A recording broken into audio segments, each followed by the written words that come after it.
Assalamualaikum warahmatullahi wabarakatuh. Perkenalkan, nama saya M. Devan Aulia dengan nomor induk mahasiswa 1903 10 10 10 259 ingin mempresentasikan tugas dari hukum pajak yang berjudul dengan subjek pajak. Berikut paparan video presentasi dari saya. Saya akan melakukan presentasi yang berjudul subjek pajak.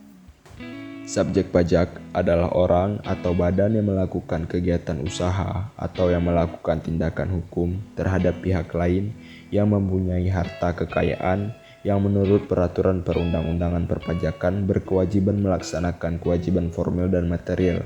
Subjek pajak adalah orang atau badan yang memenuhi syarat-syarat untuk bertempat tinggal dan berkedudukan di Indonesia. Pengertian wajib pajak adalah orang pribadi atau badan yang menurut ketentuan perundang-undangan untuk melakukan kewajiban perpajakan termasuk pemungutan pajak atau pemotongan pajak tertentu. Wajib pajak adalah subjek pajak yang memenuhi syarat-syarat untuk menerima dan memperoleh penghasilan kena pajak.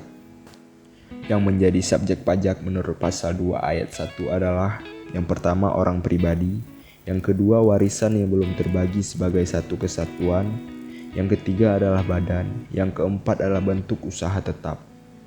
Menurut status hukumnya, subjek pajak dalam negeri diatur dalam pasal 2 ayat 3 dan subjek pajak luar negeri diatur dalam pasal 2 ayat 4. Subjek pajak dalam negeri adalah orang pribadi yang bertempat tinggal di Indonesia atau orang pribadi yang berada di Indonesia lebih dari 183 hari dalam jangka waktu 12 bulan atau orang pribadi yang mempunyai niat untuk bertempat tinggal di Indonesia selama-lamanya.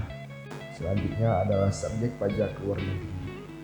Adalah orang pribadi yang tidak bertempat tinggal di Indonesia atau berada di Indonesia tidak lebih dari 183 hari dalam jangka waktu 12 bulan.